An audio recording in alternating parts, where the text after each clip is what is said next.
tell you how many times we like start a day, say the convention is 10 hours long and we're like 5 hours in, we hit the halfway mark. And I'm like, dude, like these sales aren't cutting it. Like the show's not going to be good. Like what's going on? And then This from happens like, every time. yeah.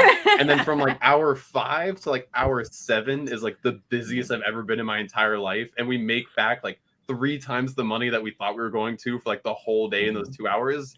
And then by the time we leave, I was like, this show was great. Like I had a good time. I just like lie to myself that way I'm back again next year. I like to say we're for the most part like pretty optimistic, and we usually like don't let stuff happen to us. The only exception is if we're in Jacksonville, because it's Jacksonville. I gotta hear a story behind that though, because I love Jacksonville. Or when we were in freaking Kansas City, Missouri. Oh yeah. I'm never going back to Missouri. That was the recent one, right? Yeah, that was a recent one. Yeah, I hate to say it because like the people that put on the convention, they're all sweethearts. They're very nice people. They're well organized, but shows in Missouri, just if you don't already live there, they're not worth traveling to. If you live there, like these shows are gonna be like good, they're gonna be great for you, whatever. But as soon as you have to start dealing with like hotels or Airbnbs and then like either gas money or flights to get there, like it gets a lot harder to make that show worth going to. So and I get that though. What's the hatred with Jacksonville? Oh, I feel like there's a very specific venue that people keep choosing, that the venue's just like garbage and it leaks water from the ceiling and it'll leak onto like everyone's setups and everyone's like, oh god, what do we do? Yeah. But I'm like, stop using this venue, please. And so bad. I was gonna say though, so I know what venue you're talking about, and I think I know what show you're talking about. So I think I did it with you guys. I feel like there's been multiple shows. Though. I know what you're talking about. Done multiple shows. It's the same show there. Well, that's it. They picked the same venue, and it has the same people that run it. Like they run multiple shows in Jacksonville. They just keep doing the same venue. So we tried this year. We were going to go do a different. Run by different people, okay, and we were going to go do this show in Jacksonville, and I'm not going to say lovely. Something happened. We weren't able to attend the show. But like 2 weeks before the show was actually supposed to happen, they moved it to a mall. And not only did they move it to a mall, but it was a mall in like a not great area of town. Yeah. And they put it in like a Sears, like it was like the rundown Sears or whatever. And so one of our buddies who runs a comic book store was at the show. And we ended up not being able to attend it. I notified them. I was just, hey, some family stuff came up. I wasn't able to attend. Like, they didn't refund me my table or anything, which is cool. I didn't expect it. But they left like my name like on the table. And so my buddy who saw the name, like, and he hit me up and he's like, where are you? Like, I need somebody to complain to. Like, this show sucks. And I'm just like, yeah, sorry, man. Like, I'm out of town. He's like, this is your fault. I'm just like, all right, man, my bad.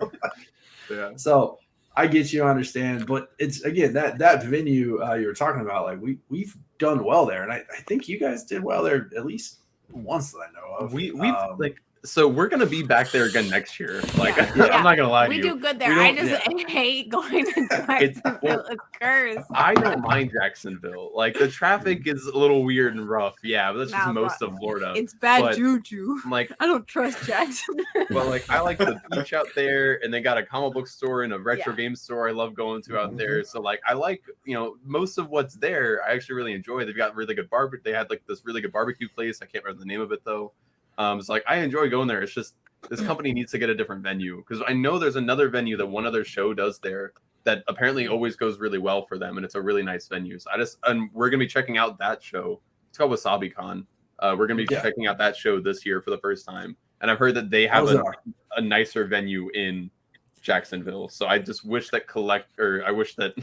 This like well, you already said it. Beep. I'll edit it. You're good. We can edit it. It's fine. Don't worry about it. So at least I think we can. I haven't actually edited anything yet, so we'll find out. Oh, okay. it's fine. We just but like this other venue, this other company, I wish they just move their venue, because it's a good show. They get good guests. They have a good crowd. It's just the venue itself isn't great. If they move that, I'd have like a lot less to like no complaints from the show. The venue that I do like is the Equestrian Center. It's not in Jacksonville. Oh, in Ocala. Ocala. The Equestrian Center. You wouldn't think like like shows in a random like horse place would do well, but I was like, this kind of a vibe. So, part of the team that does that show does the other show. Yeah. Yeah, I know. Yeah. I've talked to some of the people and stuff from it. So that's what I'm saying. Like, they put on a good show. Like, they know what they're doing with the show. It's just the venue itself. If they could just move venues, I'd be a much happier man going back to the show. But it does good enough every year. It's not like our best show, but it's like a fairly average, like slightly above average show for us every year. So we go back for sure. Plus, it's like fairly local. It's pretty easy to get to. We have friends that go every year too. So we always like split hotels or Airbnbs and stuff. Yeah. Which is always a fun time too. Just get a new venue and we'll be a lot happier. Or just fix the pipes, man. Like you have said venue so many times that it doesn't sound like a real word. All right, I'll stop saying that. I don't know what else to say. So maybe we'll put a counter at the bottom of the screen. You mentioned the pipes. So for me, one of the years I went, it was the air conditioning. They didn't have air conditioning at that venue one year, and it was to the point where it got so hot that around like 1 o'clock, and I was just working it by myself, and around 1 o'clock I just went to like the closest table that I'd been swamped, but I had sweat through my shirt. Like, it was so hot. Like, all the cosplayers like were just, I mean, they were like taking their stuff off, peeling it off, but I literally just walked over to a table and I was like, just give me whatever shirt you have in a large. I don't care. Like, I need something to dry off. Like, this is horrible. But again, I killed it that show, so I didn't care. It was whatever. But yeah, I get you. I understand. You're right. They need a new venue. Yeah. Was that the same year that we were there? Was that 2021? 2020?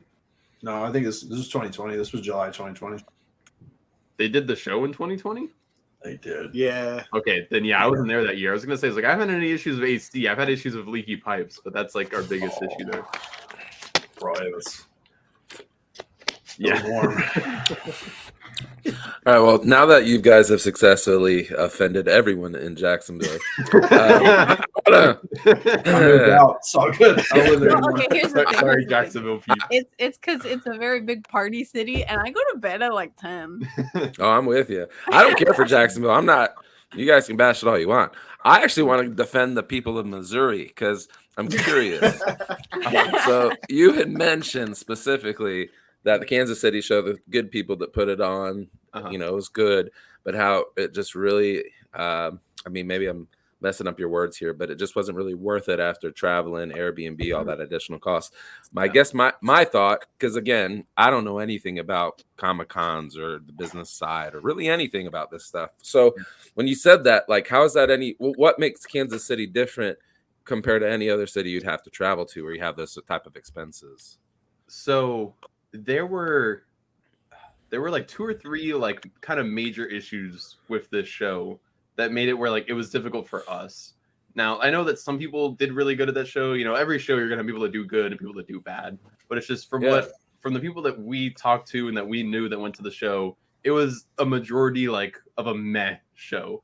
But it wasn't the venue, it wasn't the people that put it on, it wasn't even the attendees of Kansas. Like, Kansas City, everybody there was like super nice and friendly that we talked to. For the most part. There was a couple of people that I was like, hold the phone. There was like I'm too aggressive. There's one customer specifically that was probably like one of the worst customers we've had to deal with at a show that like kind of really put a bad taste in our mouth. And for if the day, you're watching this, you know who you are.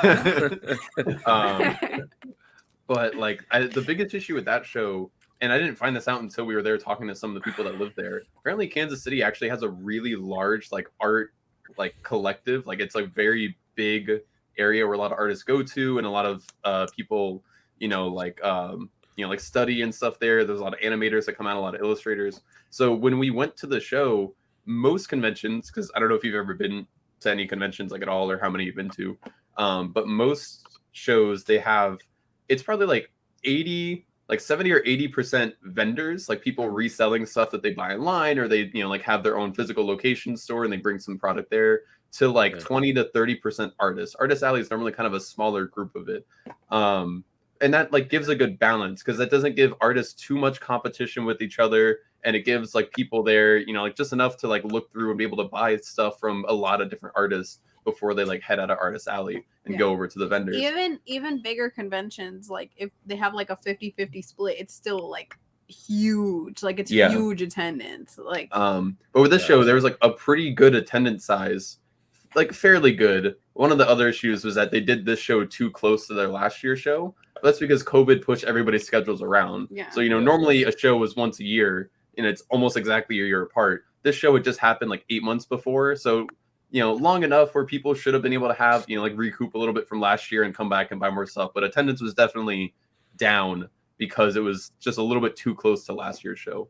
But the biggest issue of the show is that it was mostly artists. Like we're talking like 80% of the people there, if not more, were artists. So it was like a low. Like I feel like it was mostly like at least 90% because like it was so much artist alley and then a couple of vendors, and a lot of the vendors were just like huge artists that bought vendor booths. Yeah. So like the ratio was just off. The amount of attendees compared to the amount of artists that were there, like it wasn't the right ratio at all. Artist alley went on for miles. Yeah, and that's the other thing too. Like this show was also very like narrow. So most people started in you know like one side of it and then they worked their way down. So anybody that was where we were on the other end of it, by the time they got there, they'd already seen 300-400 other artists and then maybe like 20 vendors or something. So by the time they got to us, they're like, I'm done buying art, man. Like I like this stuff, but I've already got like bags full of nothing but prints. I've got no more space. I don't have no more money for art. Like, so that was the biggest issue with that show, which is a little bit their fault. They probably should, you know, have more vendors than they do artists, but it's also like, I don't know who's applying because since there are so many artists living there or in that area around, I'm sure they just get flooded with people. They don't want to turn that many people down, and maybe just not that many vendors applied. There was like a few people who flew in, but a lot of the people that I talked to, they were like, oh yeah, I'm a graphic designer and this is like my first ever show. Yeah. Like they were like, I'm from here. Like I'm, you know, doing this, trying it out. And they had like really professional looking like setups because they were already like established artists, but it was their first ever convention. Yeah. So that was another thing too, like competition, like, you know, we're all artists. We don't want to be competing with each other. Normally everybody's really friendly, but every once in a while, like you are kind of competition, you know, at the end of the day, like people are, you know, they only have so much money. They can only buy stuff at so many people's booths. And you kind of got to like, you know, have your stuff that's different or, you know, like better or different enough, you know, like from everybody else's to kind of stand out. And at that show, like there was just a lot of really, really good artists. Like there were so many artists that I was walking through and I was like, damn, like that's some really good stuff. Or I've never seen anything like that before. So it's just, and it was so many like diverse different art styles too, because like they were all different graphic designers that they were like, oh, like let's try it out. It wasn't like you go to MegaCon and sometimes you see like a lot of the same looking like art, like same like looking tables, and you're like, okay, like all right, like let me look for like an art style that I really like. But no, this was like it was very diverse. Insane. So, like as an artist, I was walking around. I was like, "This is like on Friday." I was like, "This is so cool! Like I've never seen this many artists before, and everybody's stuff is so good." And then like as the weekend went on, and everybody was talking with each other, everybody was like, "Look, man, I love all of you guys, but there are too many of us here. Like this should not be like it was this." rough for everybody. Yeah. I was like, "Damn." Yeah, and that makes sense now that you explained it. I mean, totally makes sense. But as someone again. As an outsider, I would have never guessed that would be an issue, but now it definitely makes sense. Mm-hmm. Yeah. Like I said, I'm not bashing the people of Kansas or the people of Kansas. They did their best. Kansas and like City, Kansas City, Missouri. my bad. Yeah, Kansas City, Missouri. Like everybody there was super nice. The barbecue there was fantastic. They had some of the best barbecue I've ever had in my entire life. Was in Kansas City, and then some of the artists that we met, we became friends with, are really like awesome, very cool people. It's just a show where, if we go back, it's going to be because we want to see some of the friends that we made there, not so much because it was a really good show. So we may go back next year. We may not. I'm not too sure. Because like for us personally, if we only had one table because we booked it forever ago. So we rebook again, we'd want to get 2 tables or maybe even get a vendor spot just so we could stand out a little bit more and kind of give us a little bit more of a presence there. And bring the shirts. Bring their shirts for sure, because like there weren't really too many t-shirts, like people's own t-shirts and stuff there that could kind of help us stand out more. So there are things that, you know, after doing the show, there are things that we could do to definitely make it a better experience for us, and that's something we have to decide whether we want to do again next year or not. But I mean, all in all, I would just say if they could get a little bit more vendor to artist ratio at the show, and then actually wait a full year for the next one and get that attendance back up, it's probably a good show. And like I said, if we lived there and our cost was just the table, we wouldn't have any complaints about it. But it's when you got to start covering those travel costs, like shows Yeah. have to be really good to make it worth it. Yeah, it definitely makes sense. Speaking of conventions, though, Todd began this podcast mentioning that you guys met at a convention, right? So Yeah. my first question, my thought is, you guys have your table, you got it ready to go, and then all of a sudden you look over and you see these two guys, giant beards in tow, and you got to be thinking like, what I in don't the think I had a world? beard at that time. What? Yeah. Are you Actually, I serious? think they were Okay. late. I think we were already Okay. set up. I think they So- were late. So you Yeah. show up late, freaking out, trying to get set up, and you look over and you see these guys. I want to know what your thought was. Like, what is Okay. going on? So fun story about that show is we showed up and we didn't have a table. Like when you go Oh, to same. conventions, like they We provide didn't you with either. tables. Like tables had and no chairs should table, no already nothing. be there when you get there. But we show up and we're like, where didn't you guys take our table? Yeah, 100%. Yeah. Yeah. Because we showed up and didn't have a table, and you Yeah. weren't there. So the people were like, "Take theirs," and we're like, "Okay." Yeah. I remember you telling me about that like towards the end, like the back end of the show. And you're like, yeah, by the way, like we Oh were the my ones that kind of God. took your table because we didn't have some. And I was like, that's valid. Like we were the ones that showed up at like, it's first come, first serve sometimes, Yeah. kind of thing. I Like, mean, they should have had They- both the tables there. yes, they should have had Like- everybody's table, but so we get there and we're like, where's like our table, man? Like what's going on? So we have to like run and find the person who's running it. And I'm not gonna lie, man, like that show's a mess. We have refused to do that show again since then. They've tried to have us come back. Like they've sent us emails being like, we're back. Like, you want to come back? And we're like, no. We're good. Yeah. We're in the same I don't know. boat. So Maybe it's gotten better. I don't know. But we did 2 shows by them, and the first one was our worst show ever to date, and then the second show was very okay. And like, there's just I mean, it was fun Too to go much. to. yeah, it's a down really to- fun show to attend because it's like $5 It's to down get to in one and give day. away all this freebie stuff. But as a vendor there, it's not ideal. Well, so it's down to one day, but the problem is they give out all that freebie stuff. So I mean, think about it. Like again, we're here, we're trying to sell, right? Like, Mhm. and you walk in and you've already been given like a bunch of freebie stuff, Yeah. and you're already walking around. Your hands are already full. Like, and that was kind of one of the things that when we were there, and I'm just like, all right, so we're trying to sell these people. They've already got a bunch of stuff. Like, Yeah, you know, like they they're literally already- walk in with like two bags full of stuff already. So they're like, oh, like, I don't need to buy like anything. I've already got like I already got my kids' gifts. Like they've already got stuff they can leave with. Like, why do I need to buy anything while I'm here? Let me just walk around. believe and that was talk to how- them that I can leave. we got people to the table was because we brought a ton of bags, and so they didn't actually have bags; they just loaded them with crap. And so we were just Oh, like, "Hey, do you want a bag?" And we'd get them to the table, and Our that's bag how we. theory was born. Yeah, that was how we came up with our whole pitch. Bright, But yeah, bright orange so- bags walking around the whole show. So I remember those bags. Yeah. Yeah, Like everybody had. That's why I thought that they already like. I completely forgot those were your guys' because I remember everybody walking around with those bags and then like the same couple action figures like stuffed in each one that the people running the show gave them.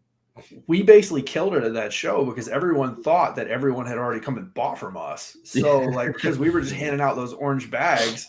Yeah. And so when people would see that we were the ones with the bags, they were like, "Oh, okay." And they'd come over and they'd talk to us, and we'd pitch them we had 2 books at the time. We'd pitch them our 2 books for like $10.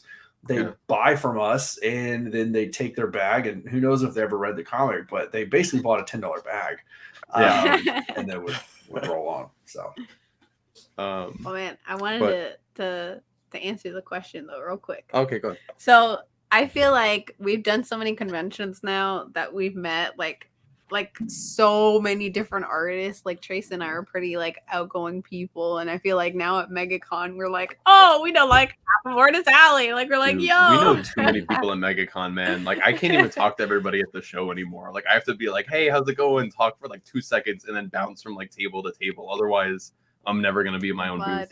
But no, we love like supporting other artists and all that stuff, and I feel like we've made so many like lifelong friends at different shows Mhm. that at this point, like whenever we get to a show and we see like a booth neighbor, I'm like, I hope they're nice, I hope they're chill, and I'm like, okay, let me go see what they have, like let me go like all that stuff. And it was that first show because you had talked to them first, right? I mean, a little bit, yeah. Like as we were setting up the table and stuff, I think like I was like, hey, like how's it going? Like I'm Trace, and you're like, oh, like I'm like Todd, nice to meet you. And then like just like a little bit, like we had a little bit of like passing kind of like, hey, how's it going type of thing. But I feel like at that show you just bond over your miserableness. You're like, oh, Yeah. how you doing, bud? You know?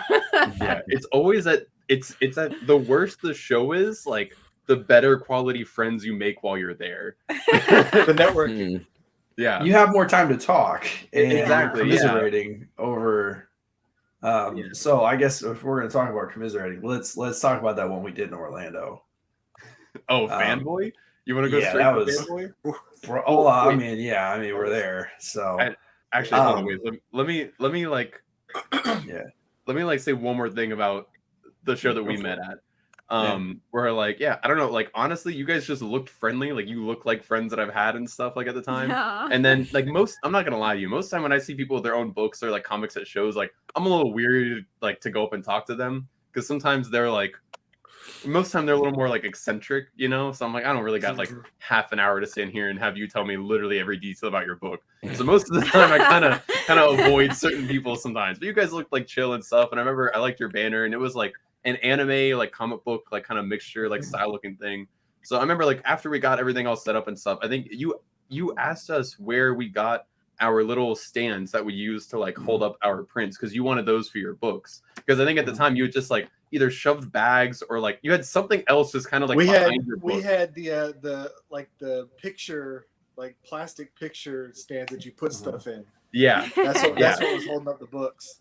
Yeah, so you'd ask us like where we got our like display pieces and stuff, and I was like, oh, like it's such and such, and you guys were like, yeah, this is our first show, and like we hadn't been doing it for long at that point. I think we'd done like maybe 4 shows before that one. Like we were still pretty new too. Todd, you were talking to us like we were pros at the game. You were like, yo, where'd you get this? I was like, I don't know, man. Like we're new too. You were asking us all the questions that we didn't know the answer to either. We were like bluffing everything. You're still pros at the game to me. All right. Like, well, now I feel a little bit more established. Like when people come up and ask these questions now, I'm a lot more confident in my answers. But at the time I was like, I've been told this before, and I would just relay that info back to you before I had tested it myself.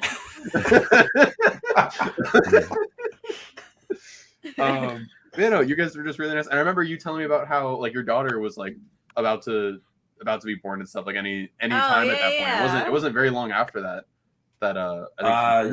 She was I don't even remember. Yeah, she's 3 now, and she told me this weekend that I ruined her life. She literally walked into her room and slammed the door and said, "You ruined my life," and not remembering that she's alive for 3 years. I know, but not remembering that 3 years. Yeah. Right.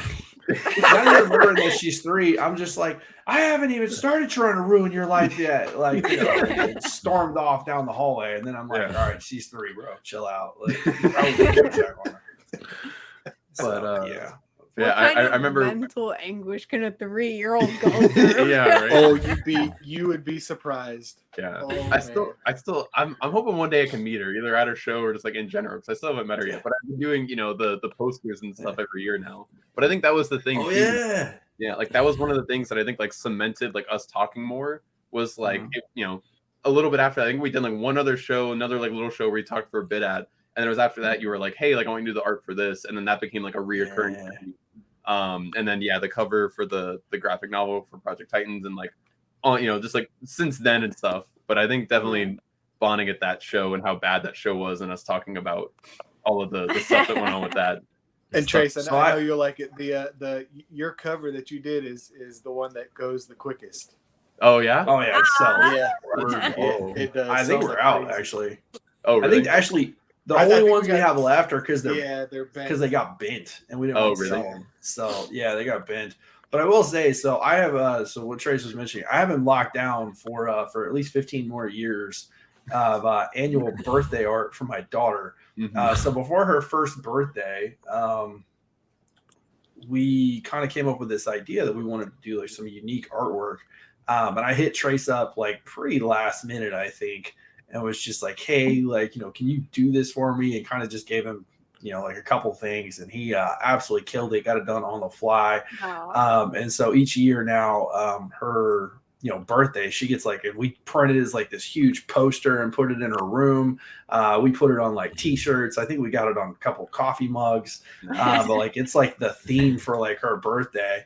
And so again, I am greatly appreciative of you doing that. And again, my wife is just like, yo, we got them locked down until she's 18 at least. You know, like, and we actually have all the posters. So like we have the in our room now is the 3-year art, but we still have 1 and 2.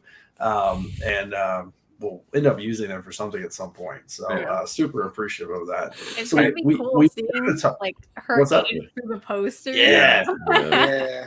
Well, and I think we have to age the character a little bit, like each year, and just slowly, like, yeah. So. I'm not gonna lie, I didn't know we were gonna be doing it every year. So in the first one, she's like a little bit older than she is in the second one looking. But then from that point on, I'm like, okay, just like a little. I'm gonna try and dial it up just a little bit older each time and kind of see how that goes. Because now that I know it's a reoccurring thing. But I think the funniest thing to me about that is like, one, getting to see how much better and how different my art gets from year to year.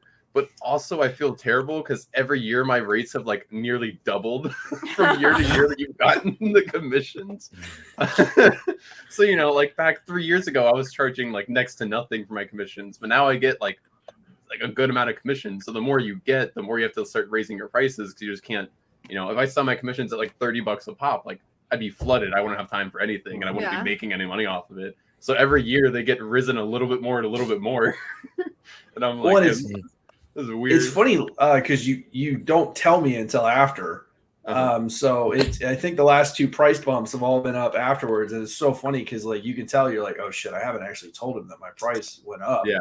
And so like there's almost that hesitation of like, how's he gonna react? What's going on? So for what it's worth, buddy, I do okay. My wife does okay. It's all good. We do okay at shows. It's fine.